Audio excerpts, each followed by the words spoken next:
할렐루야. 아멘. 여러분 지난주 한 주간 또 하나님의 은혜 가운데 우리의 기도와 간구에 귀 기우시는 하나님을 누리면서 사셨습니까?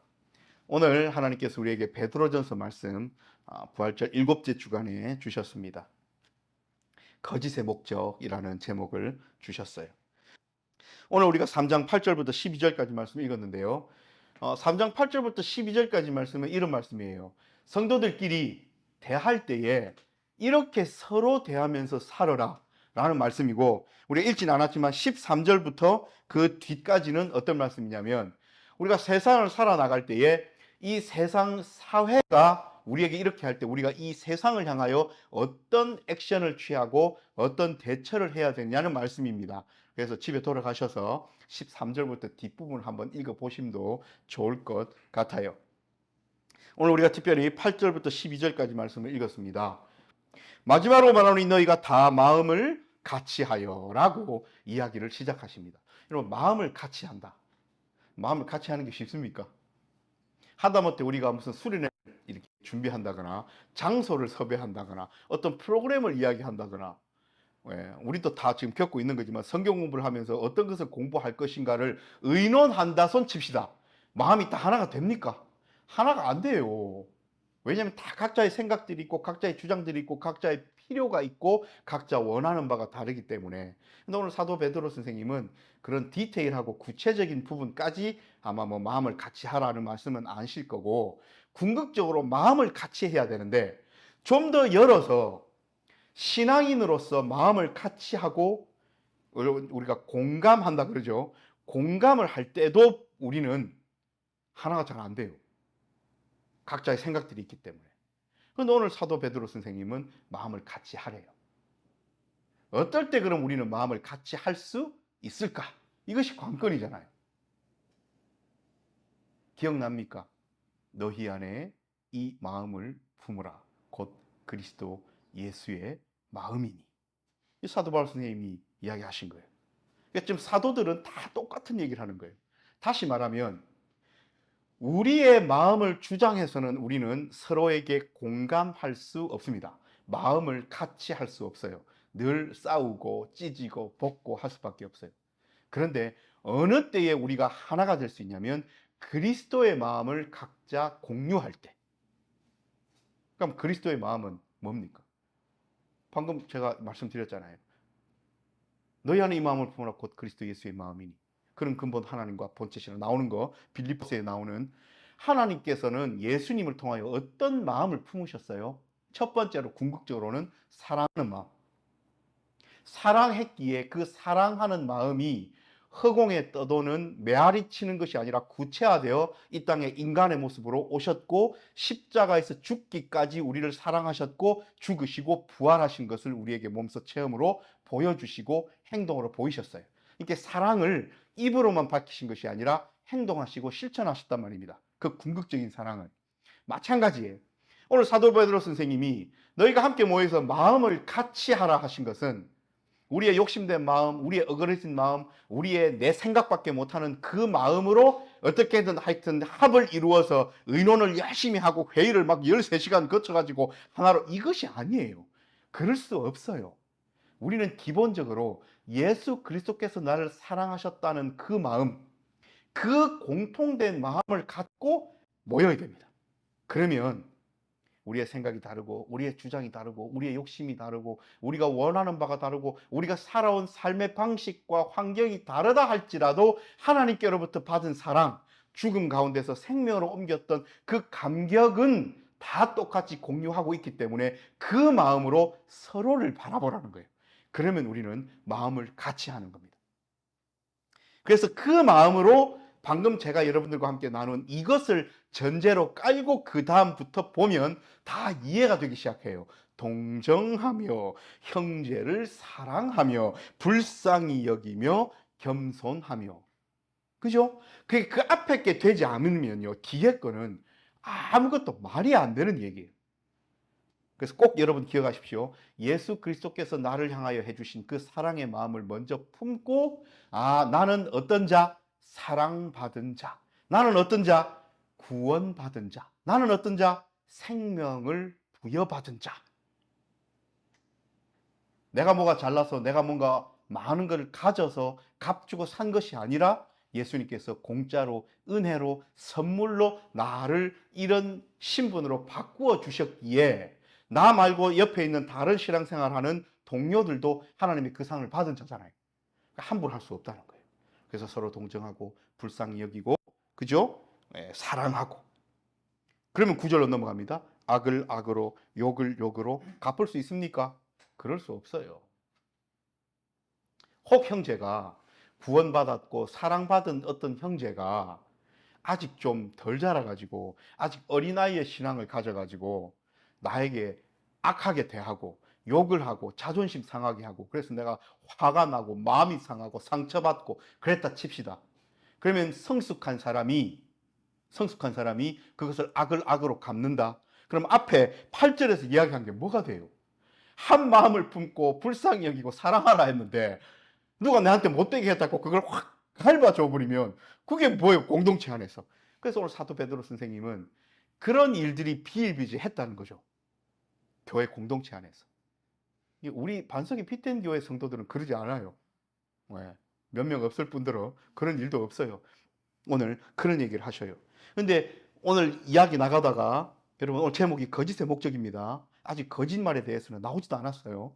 이게 왜 그렇게 살아가지 못하는 것이 한 마음을 품고 서로 사랑하고 용서하고 악을 악으로 갚지 않고 서로에게 복을 빌고 살아가는 것이 왜 중요한 것인지가 뒤에 나옵니다. 보면 도리어 복을 빌라. 너희가 이를 위하여 부르심을 입었으니 이는 복을 이어받게 하려 하심이라. 자, 여기까지 끝났습니다. 예수님께서 우리를 생명 바쳐 십자가의 고난과 죽음을 통하여 부활을 통하여 우리를 살리시고 생명 가운데로 불러주셨죠. 우리를 자녀로 부르셨죠. 이 부르신 이유가, 자, 부르신 것은 복된 겁니까? 저주입니까? 복된 거죠. 죽음에서 생명으로 옮겼는데 이보다 더 큰 복이 어디 있어요? 우리는 복을 받았어요. 그런데 그 복을 받는 자리로 우리를 자녀로 부르셨다는 것은 이를 위하여 불렀대요. 뭡니까? 서로에게 우리도 그 복을 빌라고. 뒤집어 봅시다. 이야기를. 여러분, 예수님 당시에 예수님께서 십자가에 죽으시고 그 비아돌로로사 고난의 길을 걸어가실 때에 예수님 곁에 누가 있었습니까? 다른 사람들은 말할 필요도 없어요.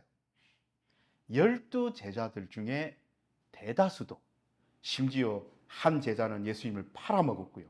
나머지 제자들은 어떻게 했습니까? 자기들도 예수님이 가시는 그 길을 따라갈까봐 로마 군인들과 대제사장들과 그저 그 유대인 무리가 무서워서 뿔뿔이 흩어져 도망갔어요. 예수님께서 십자가에서 겨우겨우 7마디 하시면서 죽음으로 치닫고 계실 때 제자들 누가 그 앞에 있었습니까? 사도 요한 외에는 아무도 없었어요. 예수님을 전부 배신했습니다. 십자가의 길을 걸어가시는 예수님께 누가 감사하고 복을 빌고 했습니까? 다 저주했지요. 조롱했지요. 비웃었지요. 비아냥거렸지요. 그렇지요? 그런데 예수님께서는 그 길을 가시고 우리에게 복된 삶을 주셨어요. 그래서 우리를 부르셨습니다. 뭐 하라는 거예요? 같이 복을 빌라는 거예요.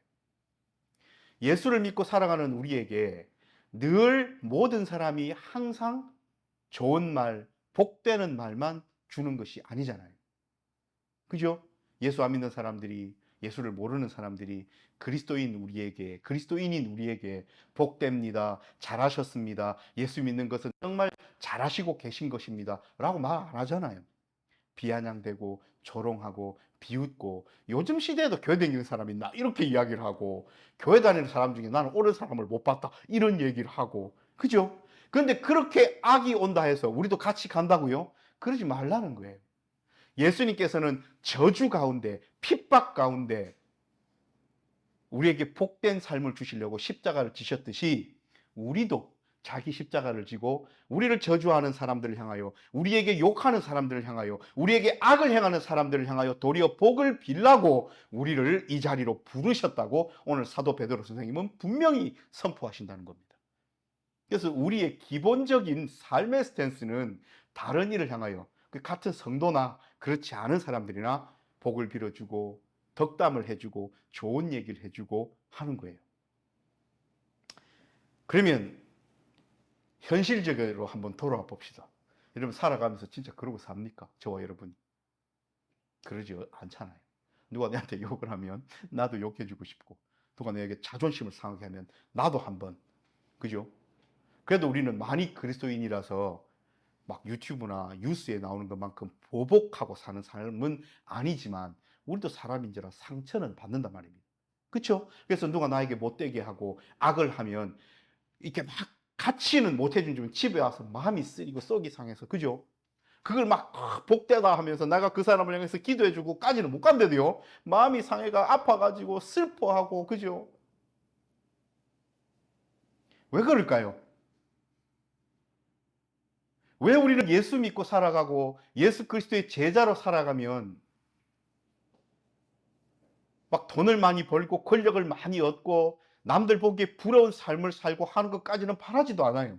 상처받지 않는 삶, 그래도 마음이 평안한 삶, 행복한 삶이라도 살아가고 싶은데 우리의 삶을 돌아보면 그렇지 않아요. 아프고 상처받고 힘든 삶이 계속돼요. 왜 이럴까? 그래서 왜 나를 시험에 들게 할까? 이런 일이 없으면 나도 기꺼이 넓은 마음으로 여유롭게 다른 사람에게 복을 빌고 기도도 해주고 좀 있어 보이게 그리스도인답게 살 수 있는데 늘 상처가 되고 악이 이렇게 내게 오니까 나도 어쩔 수 없이 욕하게 되고 나도 어쩔 수 없이 마음으로 죄를 짓게 되고 도대체 왜 이럴까? 여러분 궁금해해야 돼요. 도대체 왜 이런 일들이 벌어질까? 심지어는 예수 믿는다 하는 사람들 속에서도 왜 내게 이런 아픔을 줄까? 도대체 그 사람은 어떤 생각을 갖고 있길래 나에게 이렇게 할까? 이해될 수 없는, 너무 욕심을 많이 부리고 나를 이용하려 하고 자기 이성만 챙기고 왜 이럴까? 여러분 그것이 10절, 11절, 12절 말씀에 있습니다. 생명을 사랑하고 좋은 날 보기를 원하는 자는 혀를 금하여 악한 말을 그치며 그 입술로 거짓을 말하지 말고 악에서 떠나 선을 행하고 화평을 구하며 그것을 따르라. 자, 극명하게 드러납니다. 어떤 사람과 어떤 사람이 있어요? 선을 따르고 화평을 구하는 사람이 있고 한편으로는 악한 말을 하고 거짓말을 하는 사람이 있어요. 악을 행하는 사람이 있어요. 그래서 오늘 사도 베드로는 이것을 하지 말래요. 조건을 답니다. 좋은 날 보기를 원하고 생명을 사랑한다면 이러지 말래요. 이러지 말래요. 정리합니다. 여기 좋은 날을 구한다는 것은 이 땅에서 삶을 행복하게 살아간다는 말이에요. 특별히 다른 의미가 있는 것이 아니에요. 이 땅 가운데 금방 제가 앞서 말씀드렸듯이 나는 좀 행복하게 살고 싶고 나는 평안하게 살고 싶고 나는 평화롭게 살고 싶고 나는 다른 이와 더불어 좋게 살고 싶고 누가 나에게 못되게도 안 하고 나도 남에게 못되게 안 하고 살고 싶어요. 다 원해요. 생명 가운데 살고 싶어요. 그런 사람은 혀를 금하고 거짓말을 하지 말고 악을 행하지 말래요. 거꾸로 생명을 사랑하고 선을 행하고 화평을 구하래요. 근데 왜 안 될까요?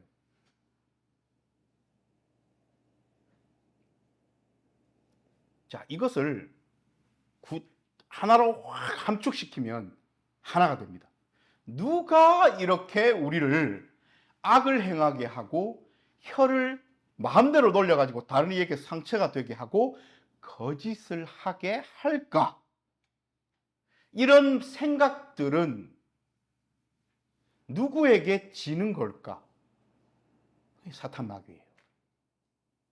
그렇다고 모든 내가 하는 나는 깨끗한데 사탄 마귀가 나를 무슨 빙의해서 여러분 그게 아니에요. 내 마음속에 사탄 마귀의 마음과 예수 그리스도의 마음이 공존하면서 누구를 따를까 하다가 내 욕심과 미혹에 이끌리어 나도 모르게 거짓을 말하고 생명을 사랑하지 않게 되고 당장 내 눈앞에 욕심에 따라서 행동하고 말하게 되는 것.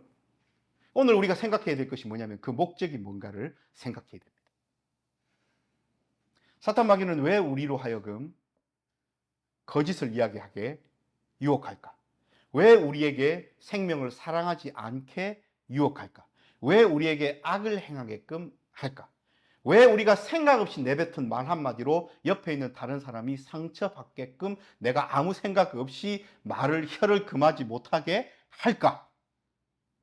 목적이 뭐예요? 오늘 우리가 알아야 될 것이 이겁니다. 여러분 집에 가서 가만히 생각해 보면요. 홀로 가만히 생각해 보면 잘 모르겠어요. 내가 오늘 왜 그랬을까? 내가 오늘 옆에 있는 사람에게 왜 이런 말을 하고 이런 말을 확 내뱉어 가지고 그 사람이 상처받게 했을까? 거꾸로 왜 그 사람은 평소에 나랑 그렇게 친했던 친구인데 오늘 뭐에 씌였는지 뭐가 미쳤는지 그런 얘기를 해가지고 오늘 나에게 이렇게 상처를 줄까? 근데 그 혀를 금하지 않았던 것, 거짓을 행했던 것, 이런 것의 목적이 뭔가를 곰곰이 생각해 봅시다. 무슨 목적이 있어요? 예수님에게서 우리를 멀리 떨어뜨리는 것. 여러분, 상처받은 마음, 거짓말을 행한 그 마음, 내가 당했든지 내가 줬든지 간에 그것에 딱 그 플레이그라운드 안에 들어가기 시작하면요. 예수님 생각납니까? 생각 잘 안 나요.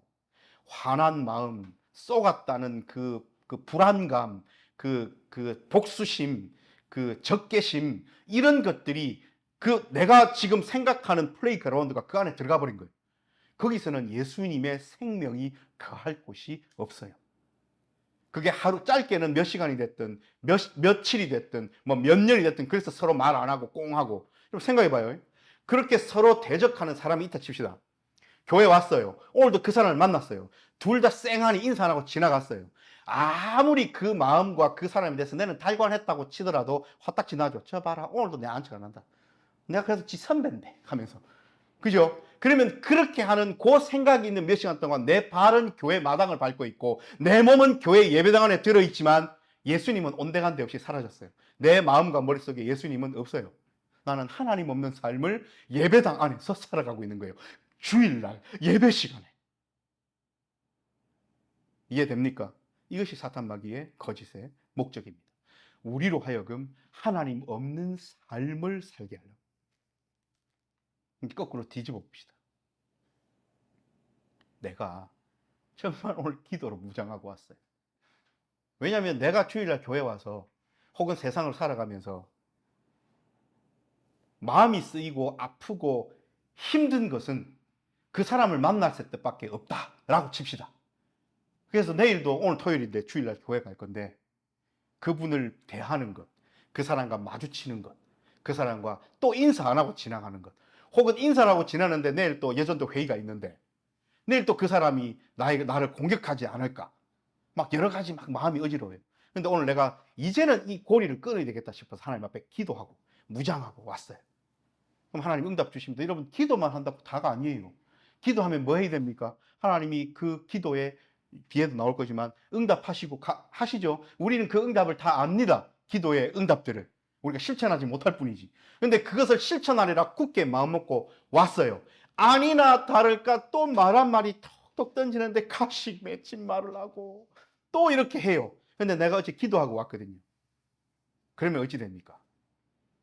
내가 오늘 가시 돋친 말을 하는 그 사람을 향하여 따뜻하게 확 품으면서 좋은, 예쁜 말, 불쌍히 여기는 말, 사랑하는 말, 마음을 예수 그리스도와 같이 하는 말을 하려고 힘들고 그렇지만 애써서 끄집어내면 내 힘으로 됩니까? 성령 하나님의 힘으로 됩니까? 성령 하나님 힘으로 되니 같은 상황인데 하나님이 함께 계시는 것과 같은 상황인데 교회 마당과 예배당 안에 몸은 있지만 하나님이 없는 삶은 하늘과 땅 차이가 되는 거예요. 그래서 이렇게 이야기하십니다. 주의 눈은 의인을 향하시고 그의 귀는 의인의 간구에 기울이시되. 우리 지난주에 했던 말 아닙니까? 주의 얼굴은 악행하는 자들을 대하십니다. 하나님의 사랑의 마음이 가득한 그 눈은 누구를 향하셔요? 의인을 향하시고요. 하나님의 귀는 의인의 간구에 기울이시고 계신데 얼굴이 악인을 대한다는 것은 뭡니까? 진노하신 얼굴을 대면한다는 거예요. 하나님께서 너희 놈 하면서 이렇게 대하신다는 거예요. 무섭다는 거예요. 이제 그럼 문제가 커져요. 아우, 하나님 자도 내한테 못되게 하고 인사 안 하고 아는 척 안 하는데 내가 뭐라고 내가 아는 척하고 그럼 내가 지는 건데, 내가 고기 수육 들어가, 나 그러기 싫습니다. 자존심 상합니다. 라고 하는 것은 악인이라서 하나님께서 얼굴을 대하신다는 거예요. 자, 문제가 커졌죠. 자도 그러니 나도 그란다. 라고 지금 대꾸할 수 없게 된 거예요. 그죠? 근데 하나님께서 원하시는 가장 좋은 것은 뭡니까? 내가 오늘 그렇게 하나님 앞에 간구하고 의인으로 살 거라고, 내가 자존심 내리고 내가 하나님 지겠습니다 하면서 예수 그리스도의 죽기까지 복종하신 그 마음을 가지고 오늘 왔는데, 하나님께서 뭔 은혜를 주셨는지 상대방 그 친구도 어제 그렇게 기도하고 온 거예요. 그러면 게임이 끝나는 거예요. 더 이상 악의 플레이그라운드에서 놀지 않고 그리스도와 함께 사는 아름다운 주일을 보낼 수 있게 되는 거죠. 하나님은 우리를 그렇게 살라 하십니다. 아까 우리가 사죄 기도 드리고 우리 매주, 우리 지지난주부터 평화를 선포하잖아요. 주 예수 그리스도의 평화가 여러분들과 함께 하시길 빕니다. 그런 마음을 가지고 어떻게 평화를 빌 수 있어요? 그렇죠? 우리의 모든 못된 마음, 거짓말하는 마음, 혀를 금하지 않는 마음, 생명을 사랑하지 않는 마음, 악한 마음조차도 하나님께서는 오늘 우리 예배 시작 전에, 예배 시작하면서 사죄의 기도를 하나님 우리를 용서해 주십시오 라고 했을 때 하나님께서 그러므로 이제 그리스도 예수 안에 있는 자에게는 결코 정죄함이 없나니 하면서 용서해 주셔서 우리는 그 용서함을 받은 사람답게 서로를 향하여 화평을 나누고 평화를 빕니다 했기 때문에 우리는 오늘 하루 평화를 누리면서 평화로운 삶을 살아야 돼요. 하나님께서 오늘 예배드리고 있는 공동체 가운데 예수 그리스도의 평화가 가득한가? 거짓이 없는가? 나에게서 내 백성, 내 자녀들을 떨어뜨리는 거짓의 목적이 작용하는가? 아니면 생명이 작용하는가? 평화가 이 예배 가운데 작용하는가? 이것을 바라보고 계시니 맞죠? 그러면 우리의 예배는 어떻습니까? 오늘 우리의 예배가 하나님께서 받으시는 복되고 귀한 최고의 예배라는 거예요. 여러분, 우리의 마음의 문제고 우리의 중심의 문제입니다. 이번 주도 작가님께서 주보 앞에 엄청난 것들을 해놨어요. 우리는요, 여러 가지 삶의 욕심들로 내가 가득 차 있었어요. 오늘 작가님은 이렇게 표현을 했지만 또 물질적인 것 외에 정서적인 것들, 영적인 것들 여러 가지 우리는 욕심으로 가득 차 있습니다. 내 자존심까지 가득 차 있어요. 그래서 지는 삶을 살기 싫어해요. 이기는 삶을 살고 싶고 내 것을 내려놓는 삶을 살기 싫고 어쨌든 움켜쥐는 삶을 살고 싶어요. 그렇죠? 그러기 위해서는 우리는 거짓된 삶을 살아야 됩니다. 가면을 쓴 삶을 살 수밖에 없어요. 왜요? 내 욕심을 채워야 되니까요. 그리고 그 내 욕심의 깊이와 넓이를 알기 때문에 사탄은 늘 다가와서 달콤하게 내 욕심을 채우는 것. 여러분 그 안에 자존심도 들어있대도요. 네 자존심 내리지 마. 자도 안 내리는데 네가 왜 자존심을 내리노? 그거는 지는 거잖아. 여러분 지기 싫어하는 우리의 가면 거짓의 목적에다가 기름을 싹 끼얹습니다. 그러면 우리는 그것이 극대화되고 강화되어서 자존심을 내리기 싫어하죠. 그러면서 이렇게 가면을 쓰고 이야기합니다. 그게 이기는 거야. 이게 거짓의 목적이고 그러므로 이게 거짓인 거예요. 딴 게 거짓이 아니에요. 여러분 진짜 그게 이기는 겁니까? 아닙니다. 그게 이기는 거였다면 예수님 십자가 지고 비아돌로를 걷지 않으셔요. 힘으로 눌려서 이기고 자존심을 세우는 것이 진짜 궁극적인 승리라면 예수님 십자가 지시지 않습니다. 십자가만이 진정한 승리예요. 그런데 우리는 아직도 이 설교를 듣고도 저도 그렇고 여러분도 그렇고 이 예배당을 나가서 돌아서면 지기 싫어요. 이기고 싶어요. 그렇죠? 누가 내게 못되게 하면 나도 같이 못되게 하고 싶어요. 우리는 늘 사탄 마귀의 거짓의 목적을 둔 유혹에 노출되어 있습니다. 그것을 이기고 예수 그리스도께서 우리에게 명하신 바 자기 십자가를 지고 나를 또 따라오라 하신 그 길을 가는 것은 죽기만큼 어려워요. 우리는 그런 삶을 삽니다. 그러므로 다시 거꾸로 다시 말씀으로 돌아와서 너희가 마음을 같이 하라는 사도 베드로 선생님의 명제는 지키기 어려운 엄청난 명령입니다. 허투루 쉽다고 생각할 수 없어요. 그래서 깔뱅 선생님은 이 성화단교에서 끊임없이 우리를 견인해 주시는, 이끌어 주시는 성령 하나님 안에서 살라 하셨어요. 그렇죠? 그리고 여러분 진짜로 스스로를 한번 판단해 보십시오. 이게 진짜 겸손한 겁니다. 내 스스로를 인정해 보세요. 뭘 인정하는 겁니까? 아하, 내 힘으로는, 내 능력으로는, 내 이 신앙과 믿음의 깊이로는 오늘 사도 베드로 선생님을 통하여 하나님께서 명령하신 마음을 같이 하고 서로 사랑하고 불쌍히 여기고 생명을 사랑하고 혀를 금하여 거짓을 말하지 말고 살아라는 이 귀한 말씀을 지킬 수 없구나. 나의 나약함과 죄악은. 그러므로 이렇게 살아야 된다면 나는 끊임없이 단 1초 한순간도 하나님께서 떠난 삶을 살아서는 이 말씀을 지킬 수 없구나. 이것을 깨달은 거예요. 이게 겸손한 사람입니다.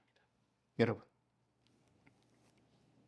주의 얼굴은 악행하는 자들을 대하고요, 하나님의 눈은 의인을 향하시고요, 그의 귀는 의인의 간구에 귀를 기울이십니다. 여러분, 누가 의인입니까?